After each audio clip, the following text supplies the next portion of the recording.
Um,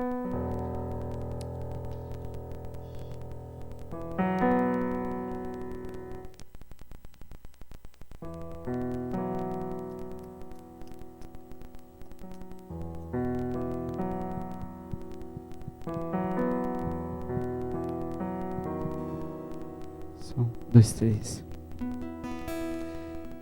Olá a todos. Posso desejar para você mais um boa noite? E com a certeza que você vai me responder bem forte. Boa noite. Boa noite. Mas que bom estarmos aqui na casa de Deus para dedicarmos um tempo para Ele. A gente teve um dia cheio de atividade, tivemos 24 horas e nessas 24 horas queremos parar um pouco, separar um tempo para Deus, para render louvores ao nome dEle. Nós viemos aqui para pedir que o Senhor esteja conosco também e guie nossa vida, nos abençoe. E hoje nós vamos louvar a Deus, nós vamos adorar a Deus, nós vamos adorá-lo com a nossa atenção, com o nosso coração. Vamos tentar colocar diante do Senhor tudo que somos, tudo que temos. Mas antes de começarmos a louvar a Deus e a cantar louvores ao seu nome, feche seus olhos. Senhor, nós estamos de olhos fechados para que o Senhor abra nossa mente. Senhor Deus, nós estamos de olhos fechados para que o Senhor abra nosso coração. Senhor, e também estamos de olhos fechados para que o Senhor também abra os nossos olhos para enxergar que a verdadeira vida está aos teus pés, que a verdadeira felicidade está em colocar a nossa vida diante do teu altar. Senhor Deus, nós viemos entregar o nosso ser ao Senhor. Transforma-nos com o teu poder. E obrigado porque o Senhor já enviou o Espírito Santo para podermos andar segundo os teus caminhos e para pedirmos forças e socorro na hora que precisamos. Em nome de Cristo Jesus, o nosso Salvador, é que nós oramos. Amém. Senhor, é a nossa oração. Abre meus olhos porque eu quero ver a tua glória, eu quero ver a tua santidade, eu quero ver o Senhor presente quando eu estou em dificuldades, eu quero sentir o teu abraço. Senhor, abre os meus olhos. É isso que nós vamos cantar agora.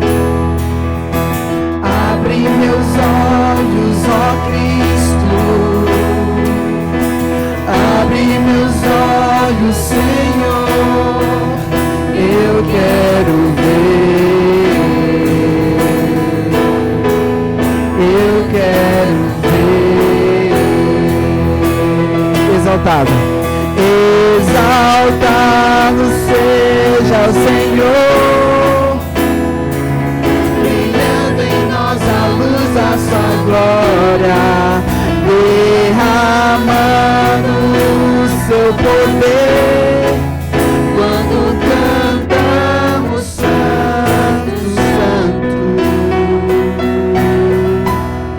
Novamente.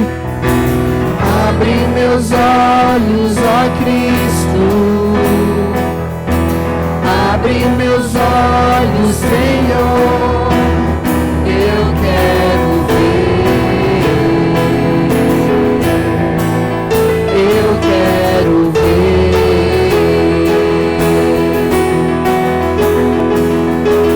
Abre meus olhos, ó Cristo, abre meus olhos, Senhor, eu quero ver,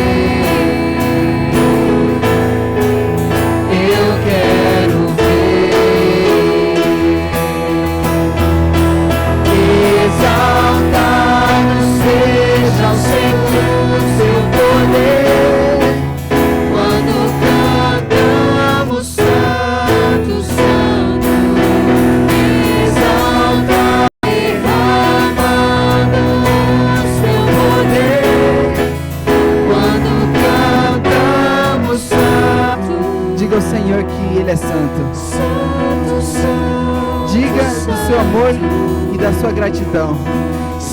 Diga aqui que você quer ver a Deus. Eu quero ver. Mais uma vez. Santo, santo, santo, eu quero ver. Se perguntasse para você, o que você quer fazer hoje? Se te perguntasse, o que você quer fazer quando você chegar em casa? Encontros com pessoas geralmente está entre os nossos grandes objetivos. Encontrar amigos, talvez encontrar um pai. Eu estou longe de casa. Eu gostaria muito de estar em casa, poder abraçar meu pai, minha mãe, seria muito bom. Outra coisa que todos nós gostaríamos de passar por ela é o encontro com o nosso Senhor. Nós podemos encontrar com Jesus quando a gente o adora e quando a gente o louva. Então, expresse a Deus agora a vontade que nós temos em louvá-lo. A música que nós vamos cantar diz isso. Quero te louvar. Senhor, quero te louvar com todo o meu coração. Quero te louvar com toda a minha vida.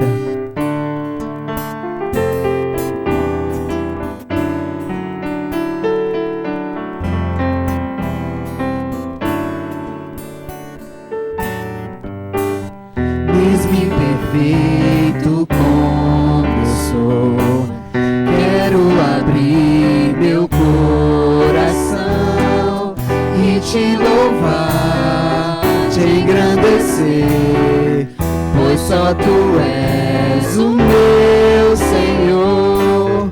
Mesmo sabendo quem eu sou, cuida de mim com teu amor, com tua paz enche meu ser, com teu perdão renova-me.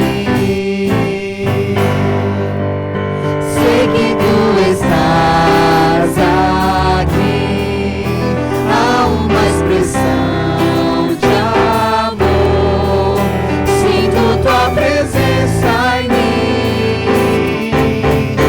Quero te louvar, Senhor, sei que tu estás aqui, há uma expressão de amor, sinto tua presença em mim. Quero te louvar. Deus já está ouvindo esse pedido seu e esse desejo do teu coração.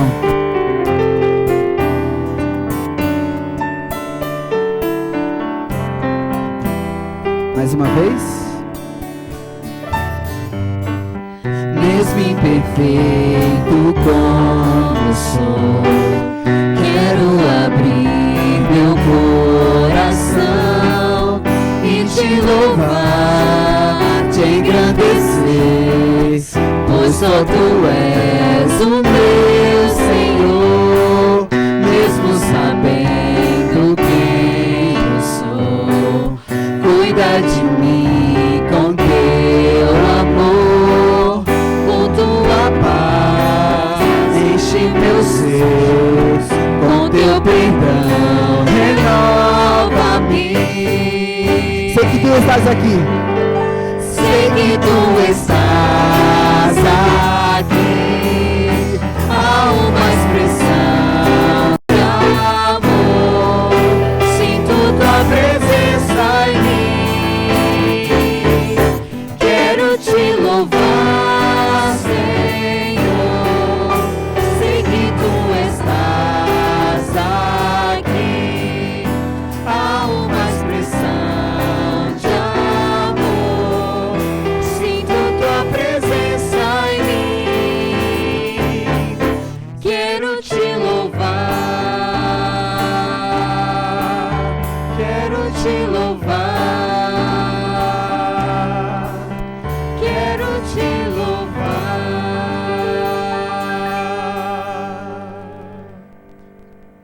Amém, amém. Nós queremos louvar a Deus, isso não é dúvida. E às vezes a gente não consegue, mas quando a gente vem à casa de Deus, parece que fica mais fácil, parece que as coisas fluem mais fácil. Nós viemos aqui para quê? Nós viemos aqui para louvar o nome de Deus, nós viemos aqui para exaltá-lo, mas também nós viemos para adorar a Deus. Isso é importante por quê? Porque nós estamos abrindo o nosso coração para receber a mensagem que Deus quer falar a nós hoje. Nós viemos aqui para ouvir a voz dele, mas antes nós precisamos silenciar a voz do nosso coração. A gente precisa silenciar às vezes a nossa mente. Às vezes a gente ainda não está descansando no Senhor. E nós precisamos então parar um pouco e adorar ao Senhor. Vamos adorá-lo, para que quando Ele quiser falar com nós estejamos com a nossa mente aberta para adorar. É a música que nós vamos cantar agora.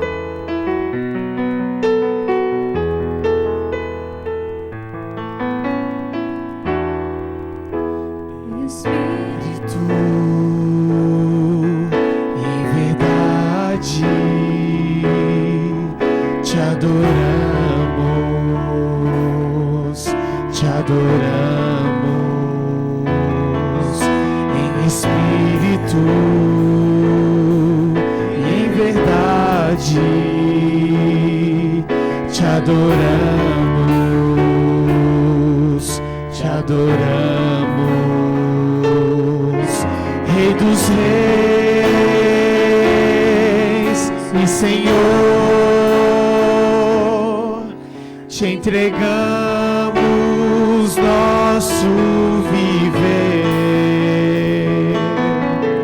Rei dos Reis e Senhor, te entregamos nosso viver, para te adorar, ó Rei dos Reis.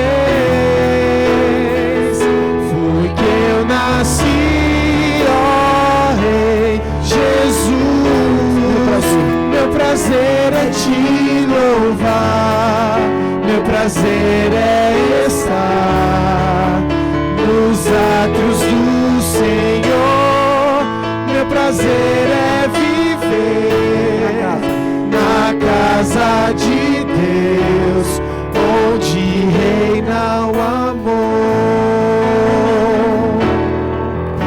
em espírito.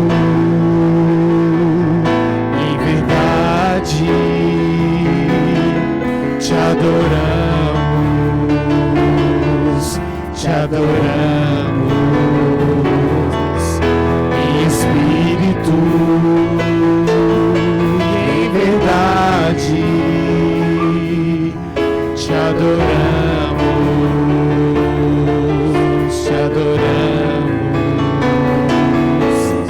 Rei dos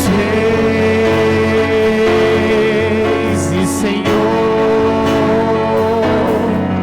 te entregamos nosso viver,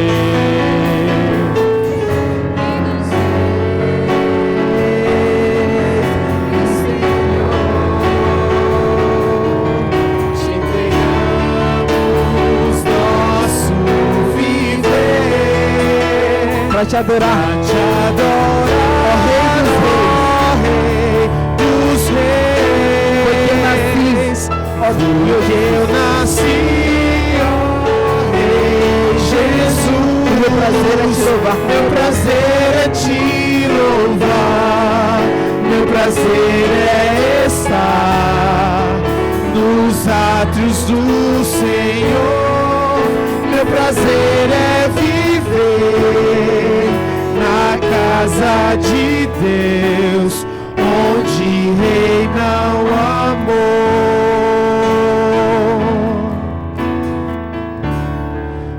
onde reina o amor.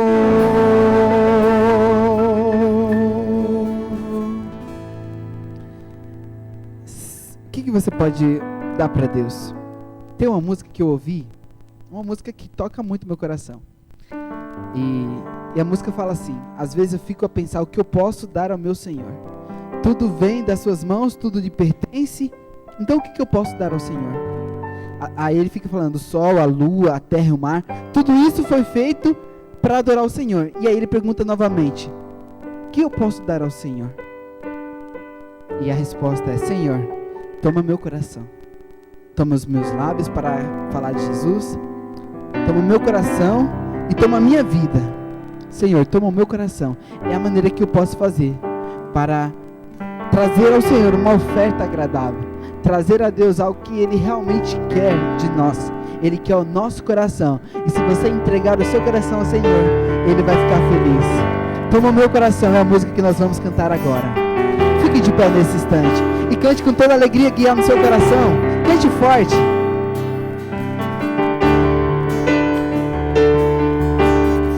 Este é meu desejo, Senhor, te honrar. Senhor, te honrar com meu coração, te adorar.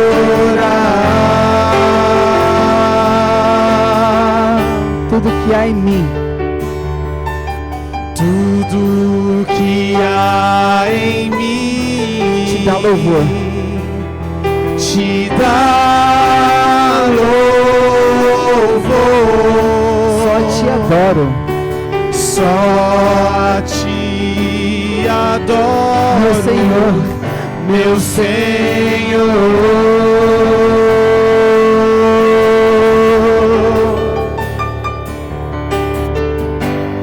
Toma o meu coração e toda a minha alma. Eu vivo só pra ti, sempre que eu respirar, cada vez que eu acordar. Faz o teu querer em mim. Esse é o nosso desejo, honrar ao Senhor com a nossa vida, e precisamos do poder dele para cumprir essa vontade que é o nosso coração. Este é meu desejo,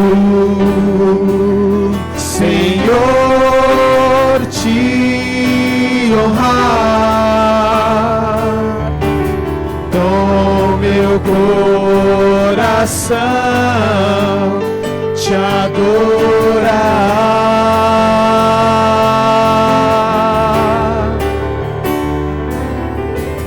Tudo que há em mim te dá louvor. Só te adoro.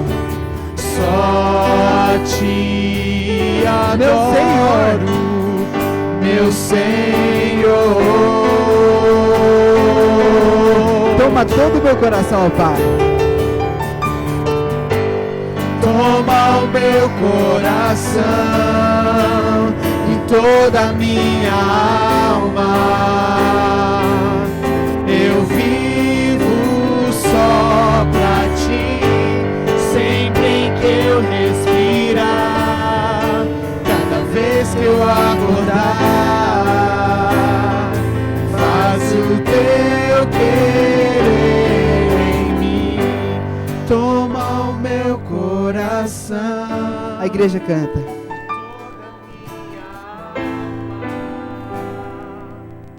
Eu vivo só pra ti, sempre que eu respirar, cada vez que eu acordar. Faz o teu querer em mim. Senhor, te entregamos o nosso coração e toda a nossa alma, para que o Senhor faça o teu querer em nós. Amém.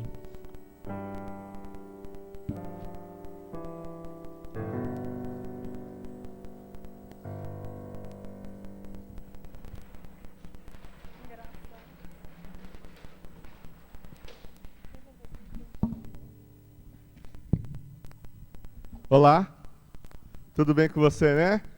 Como é que foi seu domingo aí? Foi legal? Muito bom, PG. Domingo que vem vai ser melhor, com certeza. Pode estar certo disso. Vai ser ótimo, vai ser uma bênção. Queridos, próximo final de semana começa um final de semana de prenúncios de uma semana maravilhosa que teremos aqui. Nós teremos aqui na próxima semana uma semana de oração especial, semana de oração jovem. Partiu? Partiu Canaã. Nós temos aí muitos convites. Se você precisa convidar algum amigo, um vizinho, um familiar, tá bom? Tanto de convite que você precisar levar para chamar alguém, traga, que vai ser muita bênção.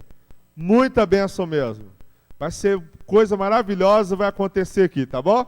Partiu Canaã. Grandes coisas o Senhor tem feito por nós e por isso nós celebraremos aqui, tá bom? Na próxima sexta-feira nós teremos aqui a presença do Luiz Cláudio. É um cantor conhecido da nossa igreja, cantor amigo dessa comunidade, e ele faz tempo que não vem aqui, né? As músicas dele são músicas maravilhosas, que traz um crescimento espiritual maravilhoso. E você não pode perder.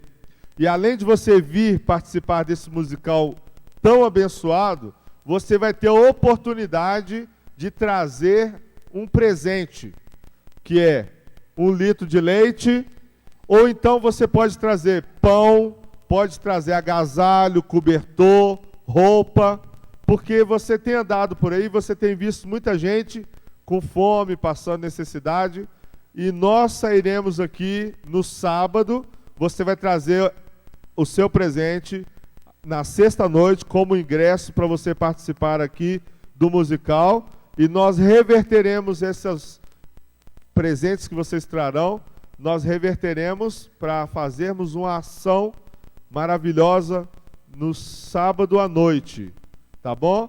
No sábado à noite nós sairemos para levar alimento, agasalho para muitas pessoas já organizadas em alguns pontos aqui próximos da gente, tá bom? Faremos essa ação, você é convidado a participar conosco dessa ação também.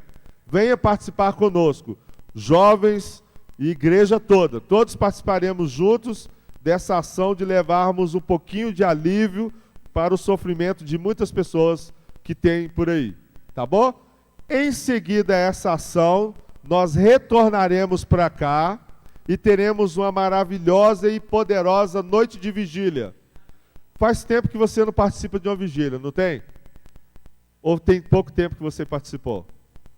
Acredito que tanto vocês como eu, faz tempo que a gente não participa de uma vigília. E nós teremos uma vigília aqui muito especial. Muita surpresa está sendo preparada. Vamos ter grandes mensagens e teremos a oportunidade de falar com Deus de uma forma maravilhosa. E nessa vigília, de uma forma poderosa e maravilhosa, nós iremos interceder em prol do nosso irmão aqui, o irmão Marcos.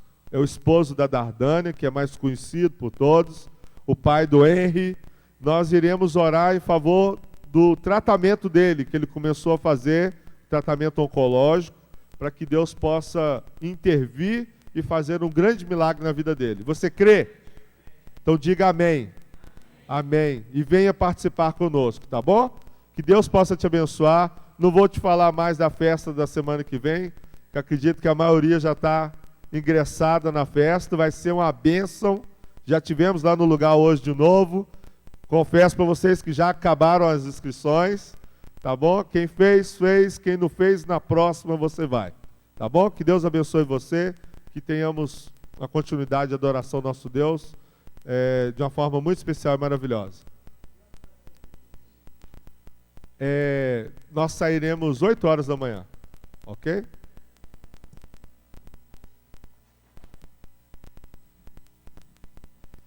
Muito bem, muito boa noite a todos. Que bom que estamos aqui, revendo os amigos, né, os irmãos, e que bom também chegar até você que nos acompanha via internet. Essa é a Comunidade Adventista Progresso, e esse é o Culto Conexão. E estaremos tratando a respeito de um assunto muito importante, que é uma continuidade de uma série de pregações que temos feito aqui nessa comunidade. E o tema de hoje, ele tem a ver com o juízo final e a vida eterna. Bom, o juízo final é algo que muitas vezes assusta as pessoas, mas faz parte da própria pregação. Se você abrir a sua Bíblia, antes de continuarmos com os slides, no Evangelho, no Apocalipse, no livro do Apocalipse, no capítulo 14, nós vemos os 3 anjos voando pelo meio do céu, que representam o povo de Deus pregando a mensagem nos últimos dias. Nossa, estou com o Evangelho de João na cabeça, né? É o Apocalipse de João, capítulo 14, verso 6. Apocalipse 14, verso 6, diz assim: E vi outro anjo voando pelo meio do céu, tendo um evangelho eterno para pregar aos que se assentam sobre a terra, e a cada nação, e tribo, e língua, e povo, dizendo em grande voz: Temei a Deus e dai-lhe glória, porque é chegada a hora do seu juízo, e adorai aquele que fez o céu, a terra, o mar e as fontes das águas. Natural que falar de evangelho, de perdão, de salvação, isso traz um conforto para o coração de cada um de nós. No entanto, a Bíblia descreve que o mesmo povo que fala do evangelho eterno é o povo que também fala que chegou a hora do seu juízo, do seu julgamento. Então, qual a conclusão que nós podemos chegar?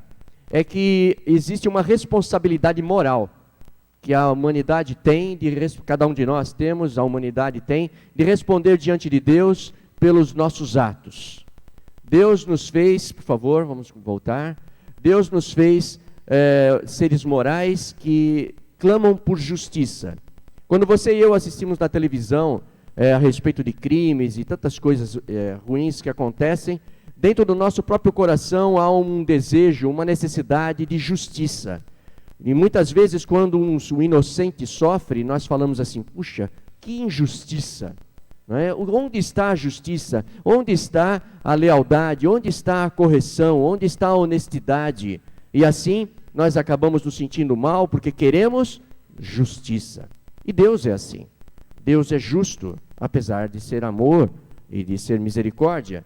Temos destacado através do tempo o amor e a misericórdia, e isso é muito bom, isso faz parte do Evangelho. Mas também destacar a sua justiça também faz parte do Evangelho, e destacar a questão do julgamento, do juízo, também faz parte do Evangelho. Muito bem? Vem comigo? Vamos juntos. Então, o que acontece? A palavra de Deus, ela nos diz que todas as obras, tá? Deus há de trazer a juízo, até as que estão escondidas, quer sejam boas, quer sejam más. Então Deus, ele tem, por sua moralidade, por seu zelo, por seu amor e por sua santidade, por sua justiça, que trazer a juízo todos os atos dos seres morais que foram criados como livres. E todos nós temos que responder diante de Deus pelos nossos atos e pelas oportunidades que Deus nos tem dado. Muitas vezes atos que são desconhecidos de todos, que não são arrependidos, não são confessados, não são deixados, Deus trará a juízo no momento oportuno. Como todo julgamento, existe o promotor de acusação. Na realidade, o julgamento divino, ele não acontece como os julgamentos humanos, no sentido de ter um juiz sentado, o réu ali, há uma audiência, um advogado de defesa que se levanta, um advogado de acusação que acusa. No entanto, muitos desses quadros e dessas figuras humanas também estão presentes no julgamento celeste. Embora Satanás ele nunca vá comparecer diante de um tribunal no sentido o bem humano do que estamos falando, ele é realmente um acusador, porque a palavra de Deus diz o seguinte: foi expulso o acusador de nossos irmãos, o mesmo que os acusa de dia e de noite, diante de nosso Deus. Isso ele fará e ele faz, não no julgamento celeste que haverá, né, ou que está acontecendo, mas ele faz isso constantemente. Ele é aquele que, a semelhança, né, contrária do Espírito, como assim? Porque o Espírito Santo, ele aponta o pecado, ele convence do pecado, mas ele não acusa no sentido de te colocar para baixo, desanimado, e tudo mais. Mas o acusador de nós e de nossos irmãos, ele fala do pecado, ele aponta o dedo para o pecado e ele fala assim: você está sendo hipócrita, por que você não deixa tudo e vai logo para o mundo?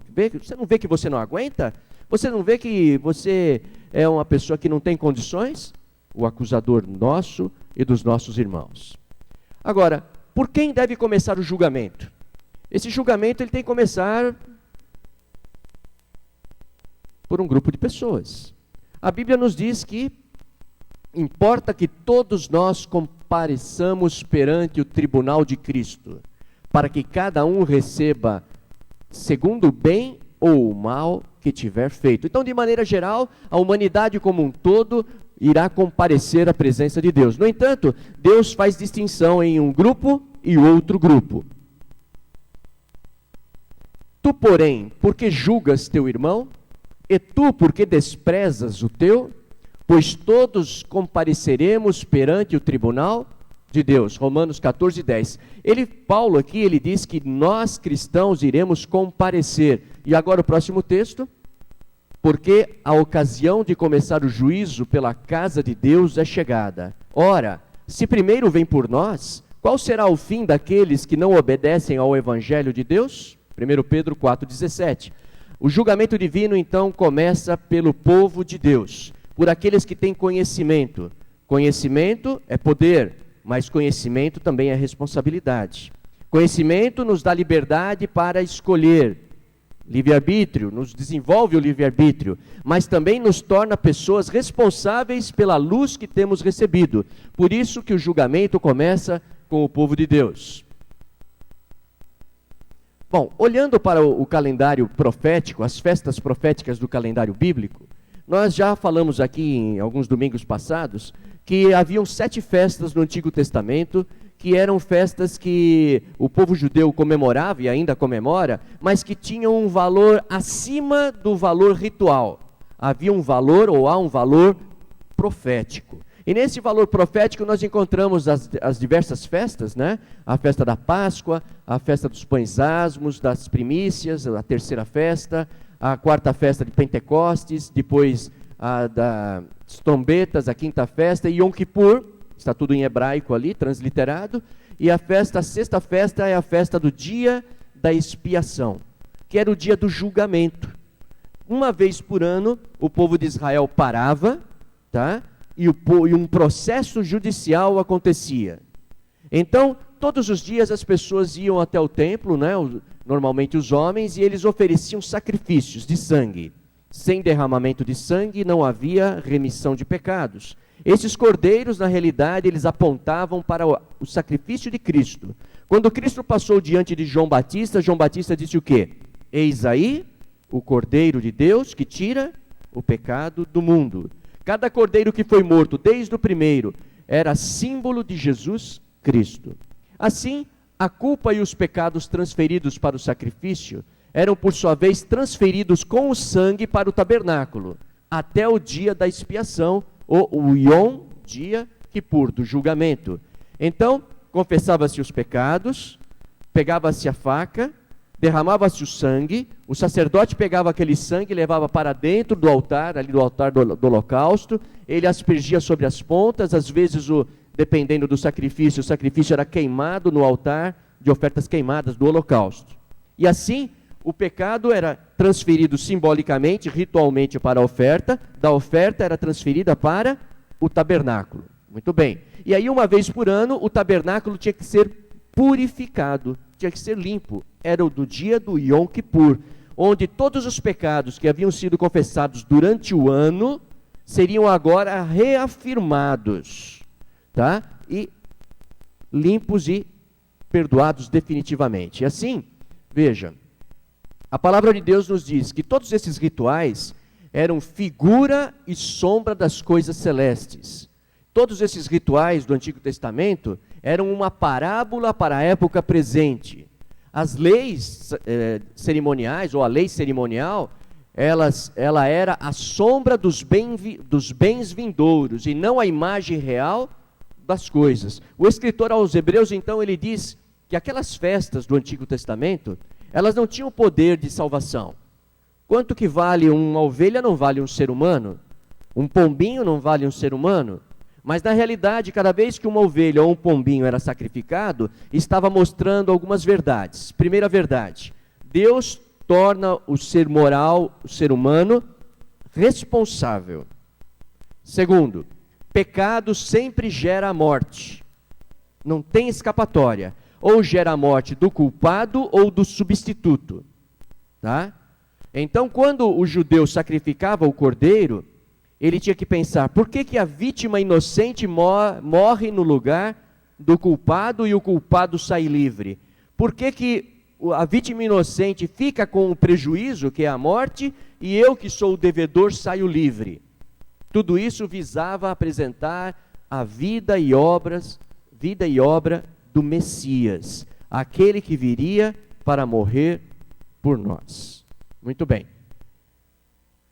O julgamento divino, ele é dividido em 3 fases, pelo menos. A primeira fase, ela se encontra em Daniel capítulo 7, nos versos 9 até o 28. Lá nós encontramos uma visão muito grande, grandiosa, que fala a respeito do julgamento do povo de Deus.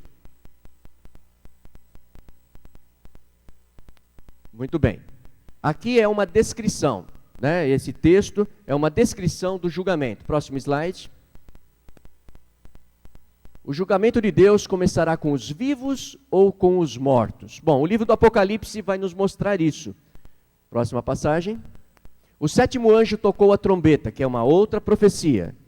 Na verdade, as nações se enfureceram, chegou, porém, a tua ira, e o tempo determinado para serem julgados os mortos. O julgamento de Deus, na primeira fase, que é pelo povo de Deus, começa pelos mortos, tá?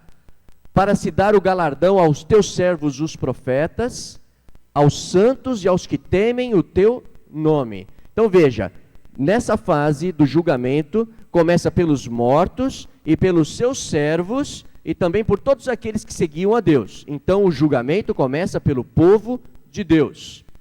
Tanto os pequenos como os grandes, e para destruíres os que destroem a terra. Apocalipse 11, versos 15 a 18.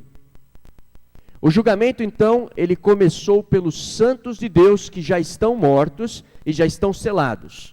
O julgamento de nós, que somos povo de Deus e estamos vivos, se porventura passar o nosso nome no julgamento celeste, tá? Como ainda estamos vivos, a porta da graça ainda está aberta e você está aceito, tá? Você aceitou Jesus como seu salvador pessoal, você está selado para a vida. No entanto, amanhã é outro dia. Uma vez salvo, salvo para sempre? Não, uma vez salvo, salvo para sempre, enquanto você permanecer salvo. Então o seu e o meu julgamento, os nossos nomes, eles ficam em stand-by, esperando um pouquinho. E assim, antes disso, tem que passar pelos mortos até chegar nos vivos. Muito bem. Bom, interessante que após a trombeta, em Apocalipse 11, 18, quando anuncia o julgamento dos santos, dos servos, dos profetas, tá? João, ele viu o santuário celestial. Por favor. Abriu-se então o santuário de Deus que se acha no céu, e foi vista a arca da aliança no seu santuário. A arca da aliança no tabernáculo terrestre, que era só sombra e era só símbolo do celeste, ele só se entrava no Santíssimo, onde tinha a arca do concerto, uma vez por ano, no Yom Kippur, no dia da purificação do santuário, quando o sumo sacerdote, somente ele, não o sacerdote, adentrava do santo para o Santíssimo, e ali ele fazia a purificação do santuário. No Apocalipse, ele estava revelando o julgamento celeste, no qual agora chegou a hora de julgar os mortos, os seus servos, os santos e os profetas. E aí em seguida, eis que eu vi o templo do santuário celestial se abrindo, e a arca do seu concerto foi vista no céu.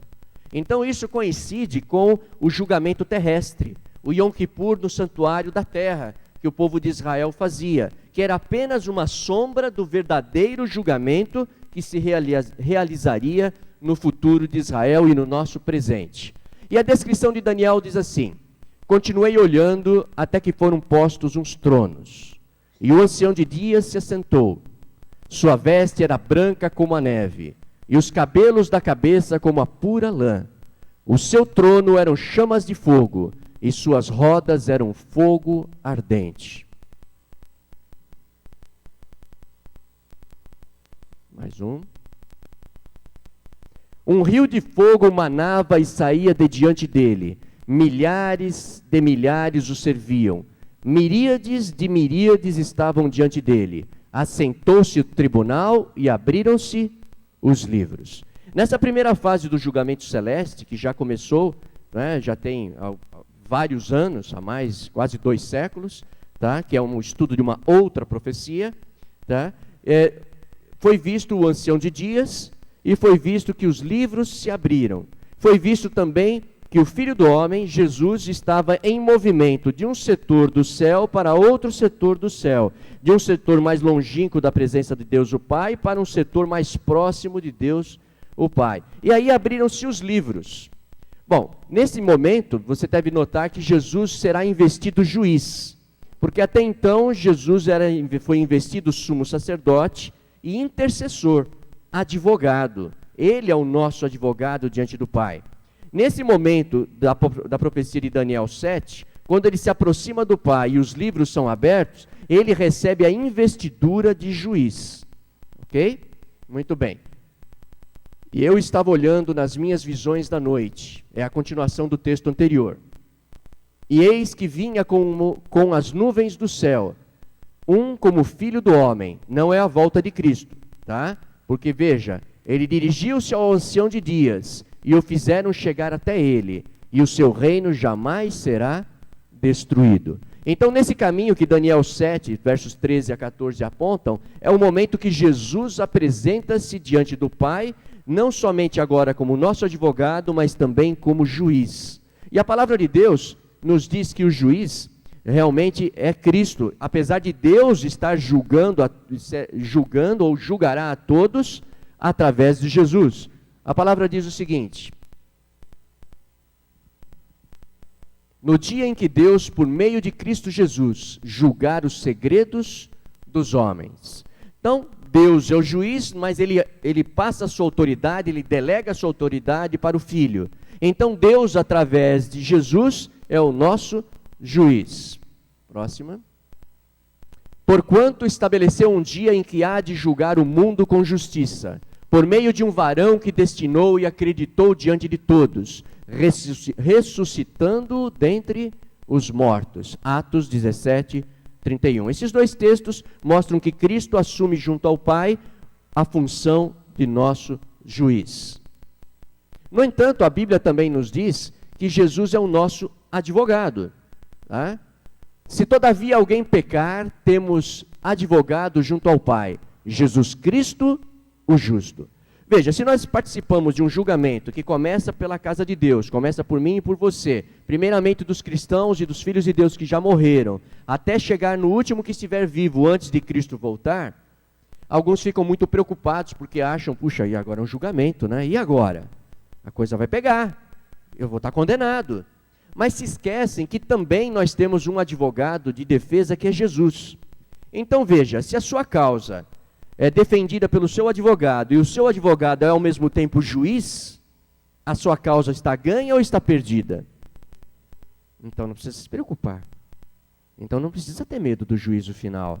Então não precisa ter medo de que Deus vai examinar a sua vida e acompanhar os seus atos. Porque se você está em Cristo, para aqueles que estão em Cristo, nenhuma condenação há. Passaram da morte para a vida. Então veja, o tema do juízo, apesar de ser um tema que pode nos assustar, para aqueles que estão em Cristo, não deve ser assustador. Deve ser, finalmente, o Senhor vai colocar a limpo os destinos da humanidade. Finalmente, Deus vai fazer justiça e acabar com a corrupção, com o crime, com tanta maldade que existe no nosso mundo e as injustiças. E nós seremos julgados, mas temos o nosso advogado, que é o nosso juiz. Então, a nossa causa já está ganha. Então não se assuste com o tema do julgamento. Abriram-se os livros. Bom, a Bíblia nos fala a respeito de pelo menos 3 livros. Lembrando que no céu, o céu é muito mais do que nós imaginamos. Livro é o veículo, né, ou o meio de comunicação mais antigo que tem e mais eficiente. Apesar da tecnologia, da informatização, o papel ainda, né, guarda muitas informações. Então Deus escolheu o método certo para nos transmitir suas verdades. Como que Deus poderia transmitir os registros que existem nos céus, o banco de dados, os arquivos que Deus tem lá, usando a linguagem e a tecnologia que Ele tem lá? Vamos usar essa palavra, tecnologia. A tecnologia divina é tão grande, tão superior, tão infinita, que se Ele colocasse através do profeta, fala assim que está tudo registrado, aí todos nós dizemos, mas como assim? O que é isso? Isso transcende o nosso entendimento. Assim como um pai, quando vai falar com uma criança, ele se coloca na altura da criança e fala, olha, oi neném, vamos papá? Olha o uau, o miau, vamos naná? Não é? O que o pai ou o adulto faz com a criança? Se coloca na altura da criança para falar uma linguagem que a criança entenda. Assim a Bíblia, quando fala que os livros foram abertos, na realidade usa uma linguagem humana de registros de informação para que você e eu possamos entender. Porque se ele descrevesse o que tem no céu, o próprio Paulo falou que nunca subiu à mente de nenhum ser humano aquilo que Deus tem preparado para os seus filhos. Então nós não entenderíamos. Então os livros, o livro do pecado, o livro da vida e o livro memorial. Jesus ele disse lá em Lucas 10:20, alegrai-vos antes, por estarem os vossos nomes escritos nos céus. Então o próprio Jesus ele falou que haviam registros. E temos então o livro da vida. Em Êxodo 32:33, Deus disse, riscarei do meu livro todo aquele que pecar contra mim. Sejam eles tirados do livro da vida e não sejam incluídos no rol dos justos. Alegrai-vos, porque o vosso nome está arrolado nos céus. Foi aquilo que Jesus disse. Então, o primeiro livro de registros é aquele registro que Deus tem do nome de cada filho e filha de Deus que já viveu, já nasceu, já viveu nesse mundo. Tanto dos mortos quanto dos vivos. Quando os livros são abertos no julgamento celeste, que já começou pelo povo de Deus e pelos mortos e que está caminhando até Jesus voltar, o livro da vida é um livro que está diante de Deus. O livro do pecado. Esconde o rosto dos meus pecados e apaga todas as minhas iniquidades. Não lhes perdoe a iniquidade, disse Jeremias, nem lhes apagues o pecado de diante da tua face. Digo-vos que toda palavra frívola que proferirem os homens, dela darão conta no dia do juízo. O livro do pecado, então, é um livro muito minucioso, né? Porque nele constam todos os atos morais, né? Todas as escolhas que você e eu temos feito. Por isso que tudo aquilo que quer seja público ou quer que seja escondido, se não houver arrependimento, ele ainda continua constando lá. E se você estiver arrependido, o seu nome consta no livro da vida. Na realidade, o livro do pecado, ele permanece até que você seja selado definitivamente, ou pela morte, morrendo na fé, e você vai estar descansando até que o Senhor volte. Ok? Aí o seu nome estará no livro da vida, e Cristo te despertará na primeira ressurreição, na ressurreição dos justos. No entanto, se alguém morrer na impiedade, sem o arrependimento, tá? Sem buscar a Deus de todo o coração e amar ao Senhor, os seus pecados continuarão, o seu nome não estará escrito no livro da vida, e ele não despertará na ressurreição dos justos, mas naquela ressurreição que Jesus disse, a ressurreição do juízo, a ressurreição do julgamento. Muito bem. E o livro memorial. O profeta Malaquias, ele diz que os que temiam ao Senhor falavam uns aos outros, e o Senhor atentava e ouvia. Havia um memorial escrito diante dele para os que temem ao Senhor. Alguns comentaristas acham que esse livro memorial do profeta Malaquias é o livro das boas obras, dos bons atos, que estão todos registrados diante de Deus. Porque quando Jesus disse que nós deveríamos amar ao nosso próximo e praticar boas obras, elas glorificariam o nome de Deus. Então, no tribunal, quando se abrem os livros, existe o livro da vida, existe o livro do pecado e existe o livro memorial. Tanto os atos ruins quanto os atos bons estão ali registrados, porque Deus é um ser moral, e um ser moral, ele trabalha com escolhas morais, com justiça, com injustiça, e Deus trará justiça finalmente ao universo. Bom, o veredito para os filhos de Deus. Em Daniel 7, descreve o julgamento celeste, que não é o mesmo julgamento de Apocalipse capítulo 20, tá? Porque em Daniel 7, o veredito vai ser dado para uma classe de pessoas. Veja lá. Mas os santos do Altíssimo, Daniel 7, verso 18, receberão o reino e o possuirão para todo sempre, de eternidade em eternidade. Até que veio o ancião de dias e fez justiça aos santos do Altíssimo, e veio o tempo em que os santos possuíram o reino. O reino e o domínio e a majestade dos reinos debaixo de todo o céu serão dados ao povo dos santos do Altíssimo. O seu reino será reino eterno. Verso 27. Então, nós vimos que em Daniel capítulo 7, o julgamento celeste, onde o ancião de dias se apresenta, onde o Filho do Homem se aproxima, né, onde Jesus se movimenta de um setor para outro setor no santuário celestial, ele é um julgamento que o veredito não é dado para o ímpio. Porque o veredito dado para o ímpio é após a volta de Cristo, após o milênio, quando os 1000 anos lá de Apocalipse 20 acabam, e aí os ímpios ressuscitam. E são julgados quantos? Um por um. E eles serão quantos? Como areia do mar. Quantas pedrinhas tem um punhado de areia do mar? Milhares de milhões, não é? Assim serão, diz o Apocalipse, os que se perderão e serão julgados na terceira fase do julgamento que nós estamos explicando. Bom, então terminamos a primeira fase do julgamento. A primeira fase começa pelo povo de Deus. Entre os vivos ou entre os mortos? Entre os mortos, tá? E esse julgamento do povo de Deus acontece até quando? Até quando Cristo parar de interceder diante do Pai. E quando ele parar de interceder, ele sai do santuário celeste, não tem mais intercessão, não tem mais arrependimento, não tem mais salvação, e aí ele vem para a terra para nos buscar. E quando ele vem para nos buscar, acontece a primeira ressurreição, os mortos ressuscitam incorruptíveis, os vivos são transformados de um corpo mortal para um corpo imortal. E aí o que acontece?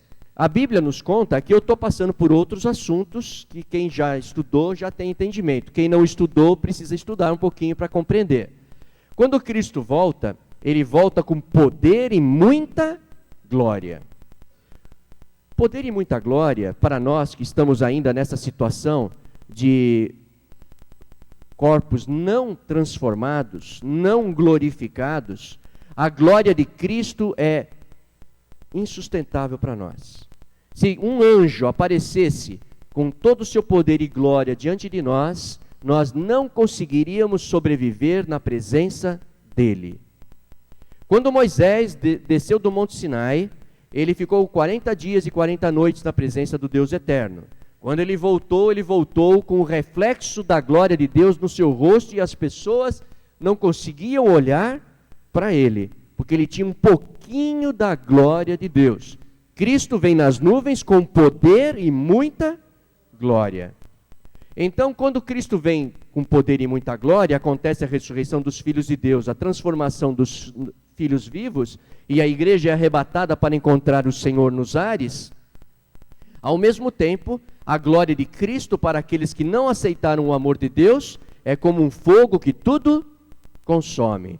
E Paulo diz, né, e Pedro também, que as obras e tudo que há será abrasado, né? Será destruído. E o mundo e a terra ficarão desertos. E aí o Apocalipse nos diz que ficarão desertos durante 1000 anos. Quando nós voltamos lá para entender o que vai acontecer, precisamos voltar ao tabernáculo terrestre. Lembre-se que no dia do Yom Kippur não era o julgamento do povo de Deus, não era naquele dia. E naquele dia acontecia algo extraordinário para haver a purificação, que é algo diferente, soa às vezes um pouco estranho. No final do processo, quando o sumo sacerdote saía do santo e entrava no santíssimo, e diante da arca do concerto, ele aspergia o sangue, diante do Shekinah, havia uns querubins da glória, aqui aprecia a presença de Deus, e ele aspergia o sangue. Esse aspergir do sangue purificava todo o santuário. O sumo sacerdote voltava, um homem trazia 2 bodes, tá? Um bode era para o Senhor e o outro para Azazel. O do Senhor, ele confessava os pecados sobre o bode do Senhor, e ele sacrificava aquele bode, simbolizava a morte de Cristo. O outro bode, Azazel, tá? É o demônio, o mal. Existem 2 responsáveis pelos nossos pecados. O primeiro responsável somos nós. Os nossos pecados e a nossa responsabilidade caiu sobre quem? Sobre Cristo, o primeiro bode que foi sacrificado. E a responsabilidade do diabo em nos levar a pecar fica com quem? Com ele. Por isso que o segundo bode, que simboliza Azazel, não é morto, ele não é sacrificado, ele não derrama o seu sangue. O primeiro representa o Senhor, que leva a nossa culpa. O segundo representa o inimigo, que leva a culpa dele em nos levar a pecar. E aí, no tabernáculo terrestre, após eles terem feito a escolha, e o texto está aí, eles pegavam o bode de Azazel e o indivíduo levava até o deserto. E lá no deserto ele soltava, e o bode ali morria. E aí acabava-se a purificação do santuário terrestre. Acabava-se o dia do Yom Kippur, o dia do julgamento. Mas o apóstolo Paulo disse que tudo isso são apenas sombras e figuras das coisas celestiais. Na realidade, essas coisas apontavam somente para a obra de Jesus Cristo no santuário celeste. Quando Cristo parar de interceder e sair do santuário, vier para nos buscar, o julgamento do povo de Deus vai ter o quê? Cessado. Ele já sacrificou-se por nós, é o bode que foi morto. E agora, quando ele vem e recebe o povo dele e leva para o céu, como que fica a terra? Deserta, vazia. E lá no santuário terrestre, o bode vivo ficava onde? No deserto. E morria no deserto. Tudo isso era sombra das coisas celestiais. Então veja, essa profecia do tabernáculo que se fez no Antigo Testamento, através de Moisés, aponta o julgamento celeste, no qual, no final da intercessão de Cristo, quando ele vem para nos buscar, Satanás é deixado no deserto também para refletir, sem oportunidade de arrependimento. Ele está ali no corredor da morte, esperando por 1000 anos, estará, né? Esperando por 1000 anos, segundo Apocalipse, até que um segundo processo do julgamento aconteça. Então, avançando, pode ir um pouquinho. Muito bem, já expliquei isso. Bom, Cristo vem, naquele dia, eis que diremos: eis o nosso Deus em quem esperávamos, e Ele nos salvará. Este é o Senhor a quem aguardávamos. Na sua salvação exultaremos e nos alegraremos. Acabou a intercessão, acabou o processo de julgamento do povo de Deus. Cristo vem, Ele sabe quem Ele ressuscita e quem Ele não ressuscita. Ele sabe quem Ele... A voz está indo embora. Ele sabe quem Ele vai transformar dos vivos e quem Ele não vai transformar para o arrebatamento. Então ali acaba-se o processo do povo de Deus. Aí vem a segunda fase. A segunda fase. Bom, quando a primeira fase do julgamento, agora ocorrida no céu, terminar, Azazel, o originador do pecado, será enviado ao ermo por 1000 anos, dando início à segunda fase do dia do julgamento. Então vi descer do céu um anjo que tinha na mão a chave do abismo e uma grande corrente, Apocalipse 20. E ele segurou o dragão, a antiga serpente, que é o diabo e Satanás, e o prendeu por quanto tempo? 1000 anos. O termo chave do abismo vem da palavra grega abussos, que significa escuro, deserto, região desolada, um estado de caos.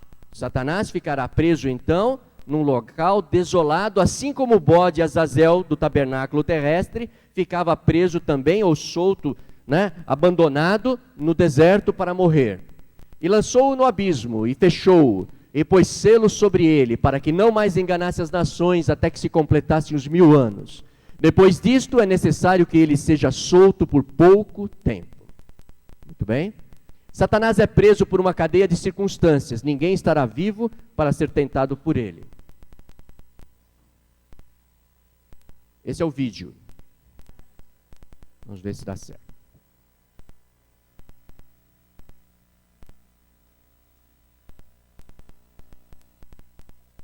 Muita informação, né?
Nesse período chamado milênio, pelo Apocalipse capítulo 20, Satanás estará preso, né, porque o planeta estará vazio, os filhos de Deus estarão nos céus, já julgados e absolvidos. No entanto, o julgamento dos ímpios ainda não se processou, que é a segunda fase do julgamento celeste. Então, é a fase milenial.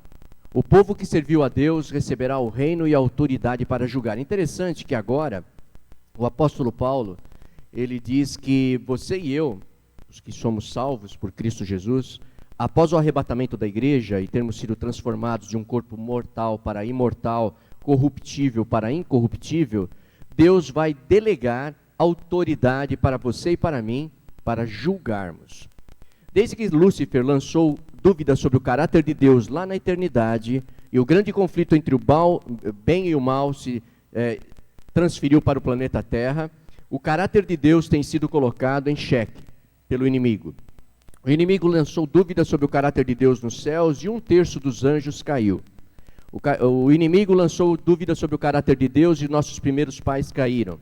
Até hoje a humanidade culpa a Deus por muitas das suas próprias mazelas e aponta o dedo para cima, dizendo que Deus é o culpado, e muitas vezes os problemas são consequências dos nossos próprios erros e das nossas próprias escolhas. E então, agora finalmente Deus vai esclarecer tudo definitivamente. Hoje eu e você vivemos nessa dimensão, né, que chamamos vida, e não temos acesso, a não ser quando nós sentimos a dimensão dos anjos do bem e do mal que circulam ao nosso redor, para nos afastar do caminho de Deus, do inimigo, né, os anjos do inimigo, ou para nos aproximar da sua palavra.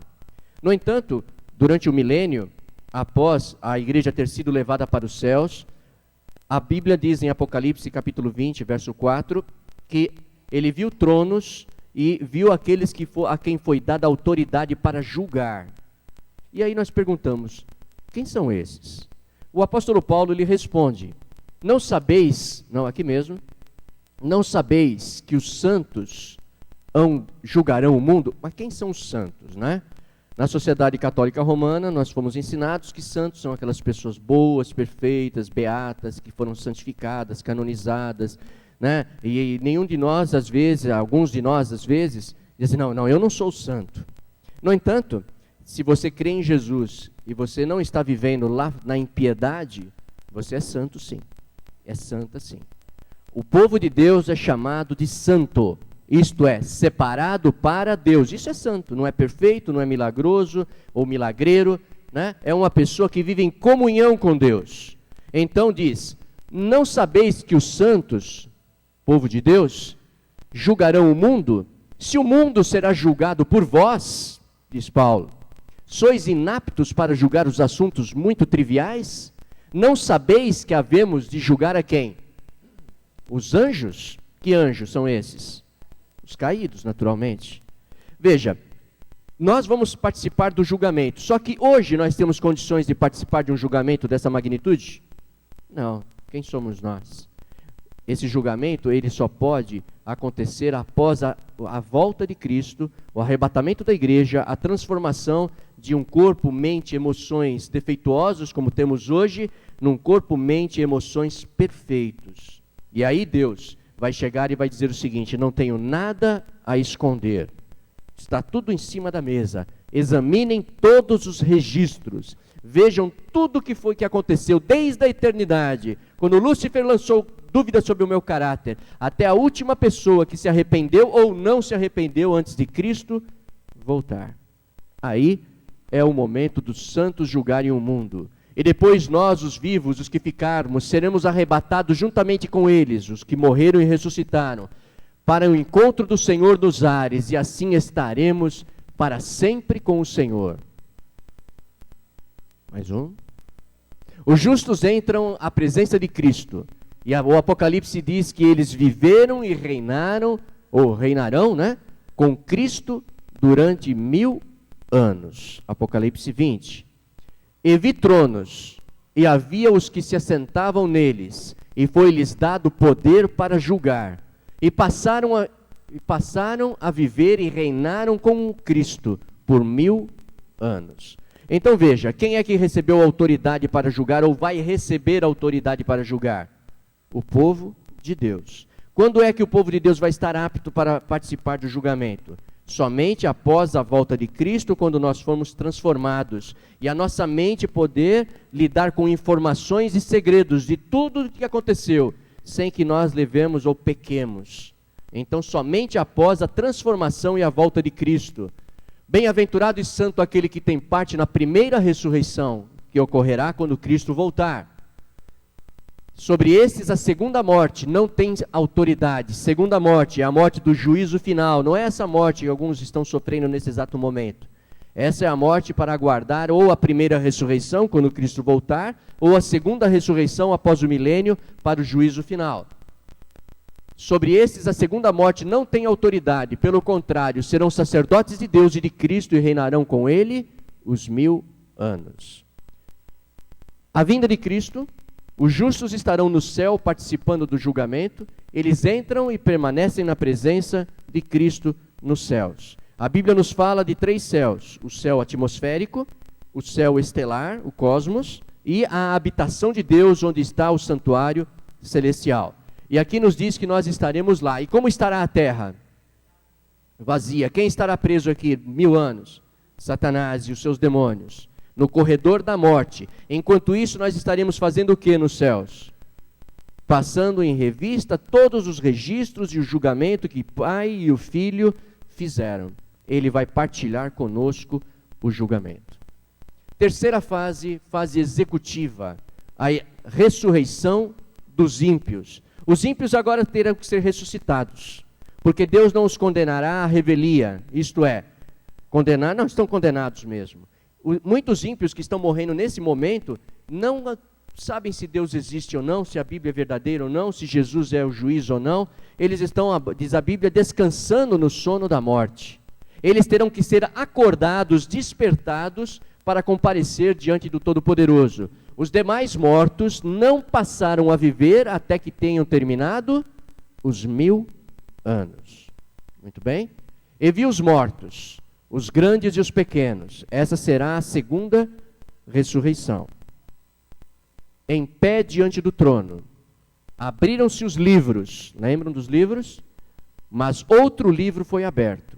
É o livro da vida. E os mortos foram julgados pelas coisas escritas nos rolos, nos livros, segundo as suas ações. E o mar entregou os mortos nele, e a morte e o além entregaram os mortos neles, e foram julgados individualmente segundo as suas ações. Individualmente segundo as suas ações. Os mortos foram julgados pelas coisas escritas nos rolos, nos livros, segundo as suas ações. Veja só. Deus, ele poderia muito bem fazer uma condenação no atacado, né? Falar assim, olha, vocês milhares e milhões, eu procurei salvar todos vocês. Vocês não acreditaram em mim. Vocês preferiram e amaram mais o pecado, a impiedade, o egoísmo, a inveja, a preguiça e a acomodação. Amaram mais a indecisão. Foram tímidos demais para tomar uma decisão ao meu lado e amaram mais o seu trabalho, amaram mais seus compromissos, amaram mais sua empresa, amaram mais seus estudos, amaram mais a outra pessoa do que me amaram. E eu não poderia transformar vocês sem que vocês me dessem autorização. Só que agora é tarde demais. E assim a Bíblia diz que individualmente, um por um, comparece à presença de Deus. E vamos imaginar aqui um quadro que Deus agora vai conversar com um indivíduo, no qual ele diz a ele o seguinte: você se lembra quando você tinha mais ou menos 8, 9, 10 anos de idade? E imediatamente na mente desse indivíduo deve se abrir uma tela, né? Eu lembro. Você se lembra que a sua mãe te educava nos caminhos do Senhor? Ou que aquele seu amigo que conhecia o meu nome te convidava para ir à igreja? Você se lembra que quando você era garoto, você teve oportunidades e você disse não, porque você era criança? Eu até relevei. Lembra quando você era adolescente e você começou a conhecer um pouquinho da minha palavra através de um folheto, de uma revista, de uma televisão, de um convite para vir à igreja? E você falou que era jovem demais e você queria curtir todas? Fui eu que mandei a minha mensagem para você. Você se lembra quando você tinha 20 e poucos anos e aí novamente eu cheguei para você e alguém veio e te falou: aceita Jesus na sua vida, entrega teu coração a Ele? Fui eu que mandei. Mas você disse que não, porque você tinha que fazer a faculdade, você não queria perder os seus períodos, as suas matérias, você estava muito ocupado e você disse: olha, não tenho tempo para Deus agora. Você se lembra quando você tinha 30 anos e novamente você foi confrontado, você ligava e mudava os canais e aí você parou num canal de televisão e ali exatamente uma pessoa, um dos meus profetas falou assim: chegou a hora, arrepende-te depressa, aceita Jesus na sua vida, e você trocou de canal e falou assim: não, agora meus filhos são pequenos, eu não tenho tempo para isso. Você se lembra quando você tinha 40 e tantos anos, 48 anos, e os seus filhos já eram jovens, e aí novamente a palavra chegou até você, e você disse assim: não, agora eu tenho que pagar a faculdade dos meus filhos, eu tenho que trabalhar, eu estou muito ocupado. Fui eu que mandei te chamar também. Você se lembra quando você estava no leito do hospital, morrendo, já com 80 e tantos anos, e mais uma vez uma pessoa foi no seu leito e falou assim: aceita Jesus na sua vida? Você lembra o que você falou? Eu lembro. Eu disse que já era velho demais e eu não queria mais a salvação. Eu sempre te amei, eu sempre te conduzi. Lembra daquele acidente, você sobreviveu? Foi o meu anjo que foi lá e te tirou do carro e você não morreu. Você se lembra nessa oportunidade, e assim, quantas e quantas circunstâncias que envolvem as pessoas, né? E você falou o seguinte: eu quero viver do meu jeito, eu quero viver independente do Senhor, eu quero viver satisfazendo os meus desejos pessoais, as minhas paixões sexuais, eu quero viver os meus interesses financeiros, eu quero viver os meus interesses da minha vida, eu quero viver, eu não quero saber do Senhor. Todos esses momentos, filho ou filha, eu estive te buscando e você disse não. Será que Deus poderia levar uma pessoa para o céu, para a eternidade, que não quer ir? Hoje mesmo, se Deus transferisse, teletransportasse uma pessoa do bar aqui do lado, sem julgar quem quer que seja, está ali, né? A gente vem para a igreja, o pessoal está ali, tal, bebendo, tal, passando a sua hora, e Deus pegasse essa pessoa, levasse para o céu. Qual seria a reação de uma pessoa que não passou por aqui antes, que não passou por aqui antes, que não passou pela mudança aqui antes, que não passou por um processo de falar, Senhor, tem misericórdia de mim porque eu sou pecador, me perdoa por causa dos meus pecados, da minha teimosia. Se ele fosse transferido para o céu imediatamente, sem passar pelo arrependimento e a conversão, chegando no céu, o que vocês fazem aqui no céu? Olha, nós vamos conversar daqui a pouco com Jesus. Jesus? Ah, não. Esse negócio de crente de novo, não. Esse negócio de Bíblia? Ah, não. Vocês aqui? Não, agora nós vamos até a presença de Jesus para conversar com Ele. Não, mas olha, eu nunca tive tempo quando eu estava lá na terra, porque eu estava trabalhando, eu estava estudando, eu estava namorando, eu estava viajando, eu estava curtindo. E aqui, onde que a gente curte aqui? Como que a gente vive aqui? Olha, o nosso maior prazer é conversar com Jesus, porque Ele morreu para nos salvar. Mas que morreu? Como assim? Na realidade, nessa hipótese, né, doida, de uma pessoa ser transferida sem passar pelo processo da aceitação do Evangelho hoje, agora, tá? A pessoa não permaneceria, porque ela não teria prazer na presença de Deus. Ela se esconderia. Jesus está chegando aonde? Né? E agora? Sem a transformação da nossa vida, do nosso caráter agora, sem a conversão, aceitarmos a Jesus agora, qualquer pessoa que fosse para os céus pediria para sair imediatamente, porque não teria prazer na presença de Deus. Por isso Deus não pode salvar todo mundo. Por isso que quando Deus trouxer o juízo, não é uma arbitrariedade dele. Não é que ele quer condenar. A Bíblia diz que se o ímpio se converter do seu caminho e confessar os seus pecados, Deus é suficientemente grandioso para perdoar os pecados. Se a pessoa que está andando distante de Deus dizer, Senhor, eu quero andar com o Senhor sempre estará disposto a te conduzir pelos caminhos. No entanto, se você não quer, tá. Se você quer deixar para amanhã, e esse amanhã nunca vai chegar, tá. No entanto, a palavra de Deus é muito clara. Deus trará a juízo todas as obras. E Ele não quer que ninguém se perca. Há textos na Bíblia que diz que o fogo do juízo final foi preparado para o diabo e os seus anjos. Não foi preparado para você, foi para o inimigo. Cabe-nos então fazer uma escolha. Assim, segundo as suas obras desta vida. Ora, disse Paulo, sabemos que o julgamento de Deus é de acordo com a verdade. É contra os praticantes de tais coisas. Interessante que aqui em Romanos capítulo 2, ele fala muito também a respeito de relações sexuais ilícitas, né? Então ali ele fala declaradamente a respeito de homossexualismo e tudo mais, tá? Tá dentro desse contexto e outras coisas mais, tá? Sabemos que o julgamento de Deus, de acordo com a verdade, é contra os que praticam estas coisas. Mas segundo a tua dureza e de teu coração impenitente, armazenas para ti furor no dia do furor e na revelação do julgamento do justo Deus.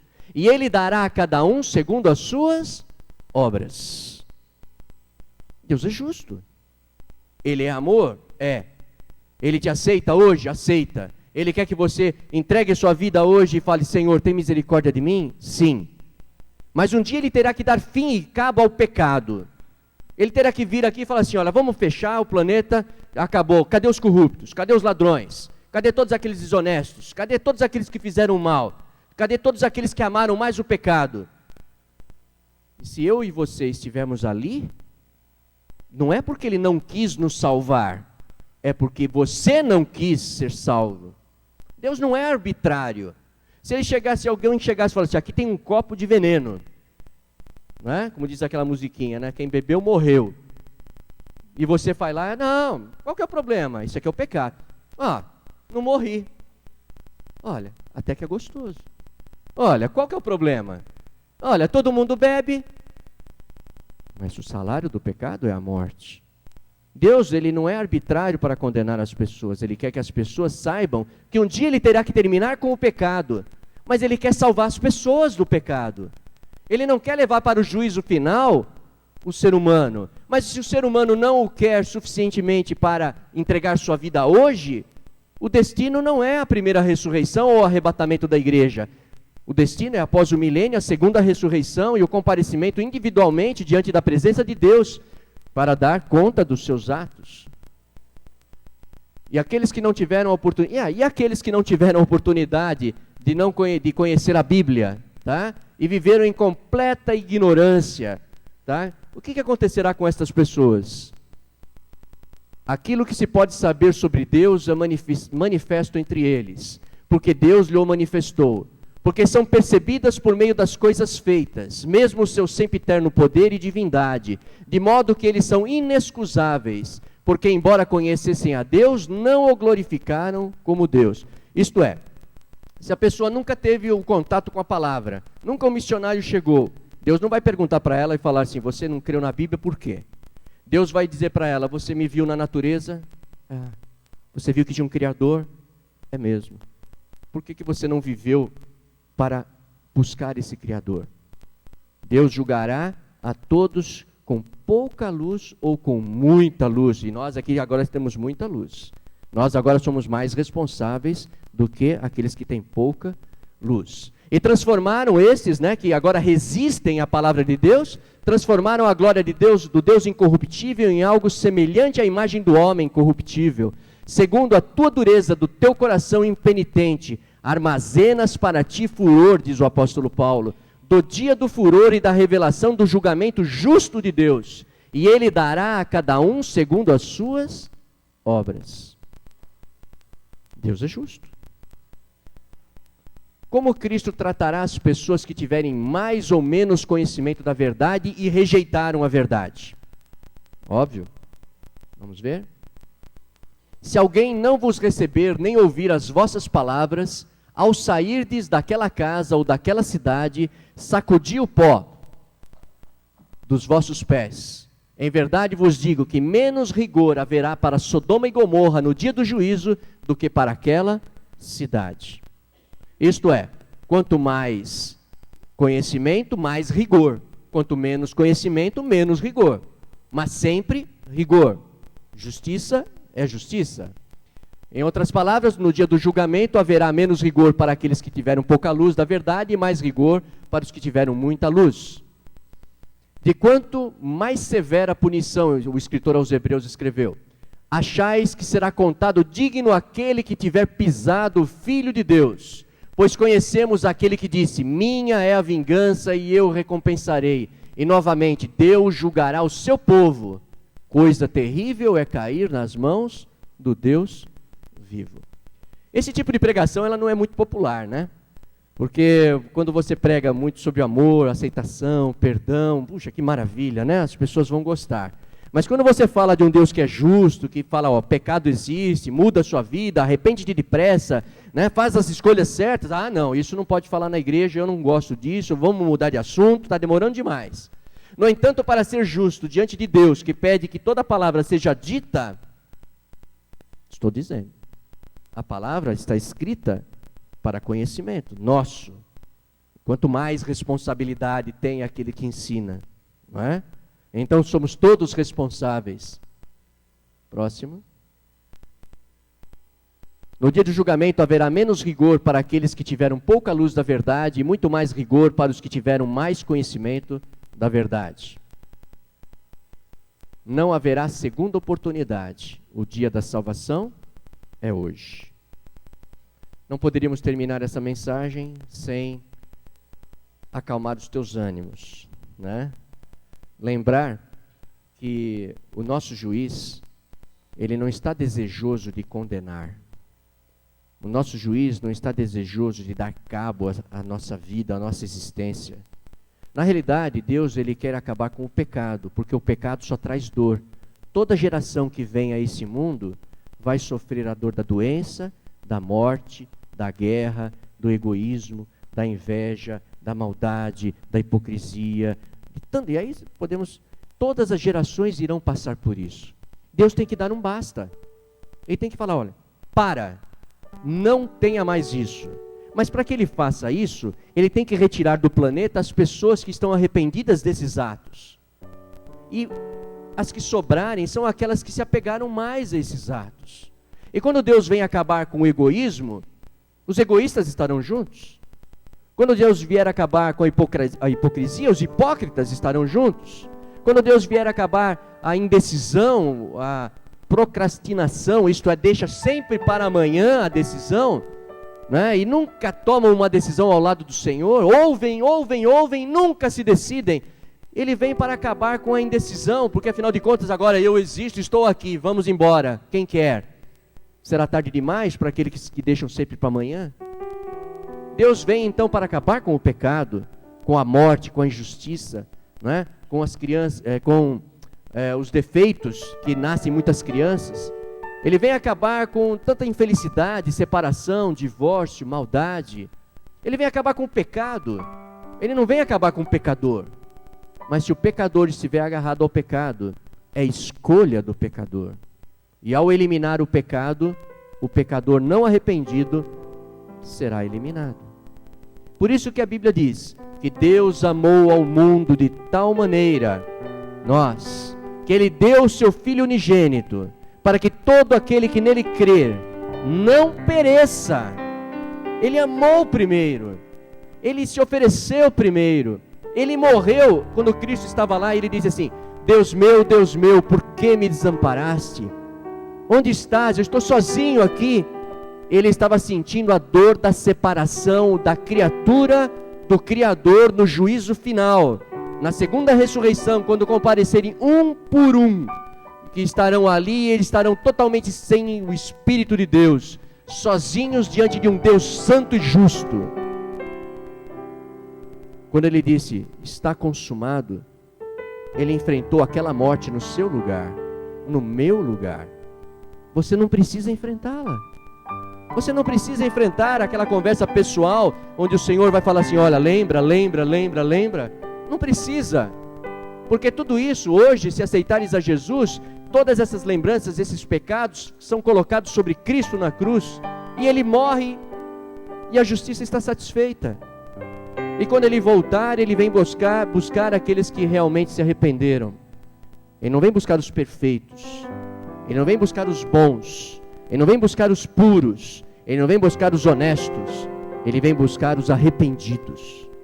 Ele vem buscar aquelas pessoas que, por mais imperfeitas que são, se apegam à graça de Cristo e não às suas culpas, se apegam ao Senhor que tanto nos ama. E o apóstolo Paulo diz assim, o amor de Cristo nos constrange, nos deixa sem graça. Como que Ele pode me amar tanto, sabendo dos meus pecados e da minha própria hipocrisia, dos meus próprios defeitos e das desonestidades?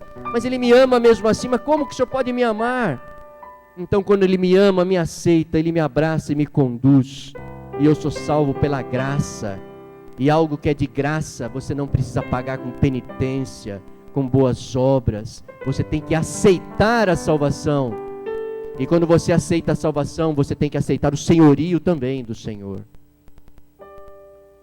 Aceitar a Jesus como Salvador, mas aceitar a Jesus como Senhor é necessário.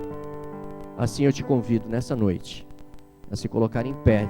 Se você quer estar, se vier a dormir o sono da morte antes do Senhor vir, na primeira ressurreição, se o Senhor vir na nossa geração, na nossa vida, você quer estar em pé diante do Filho do Homem quando Ele aparecer nas nuvens dos céus, e isso será maravilhoso. Eis o nosso Deus a quem aguardávamos, e o Senhor olhará para você e vai falar o seguinte: sobre o pouco foste fiel, sobre o muito eu te colocarei. Entra no gozo, na alegria do teu Senhor.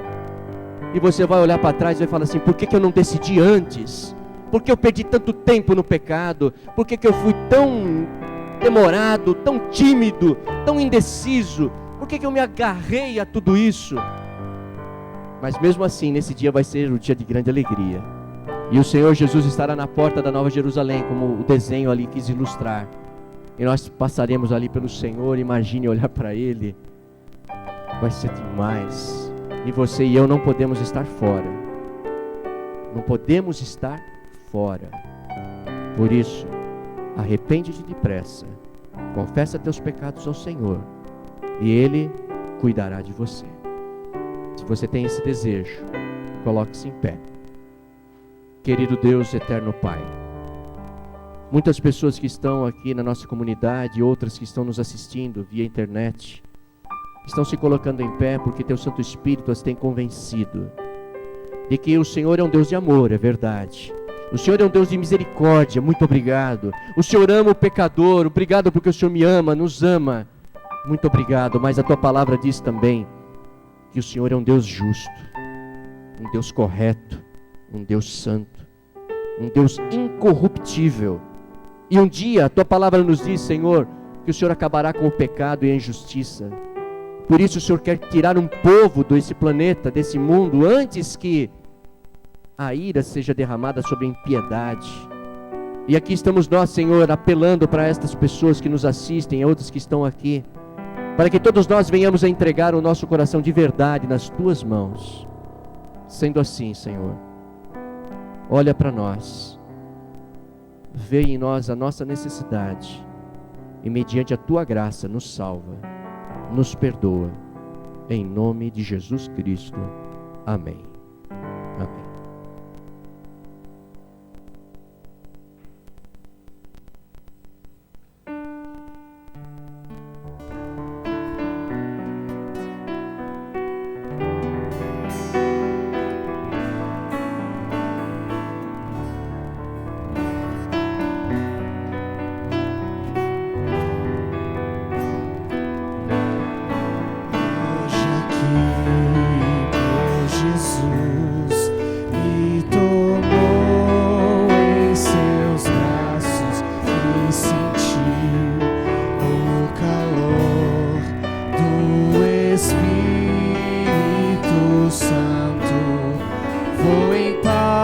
Pois o meu Deus ao meu lado vai ficar, e em breve sua face eu verei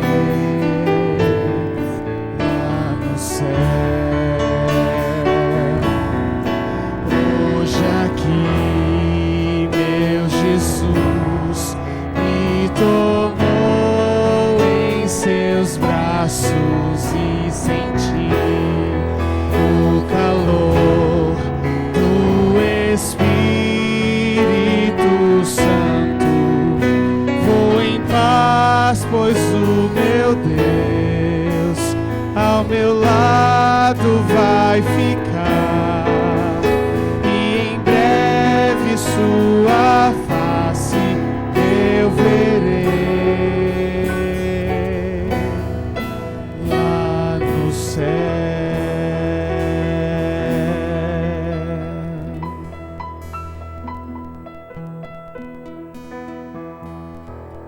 Peço que todos se assentem.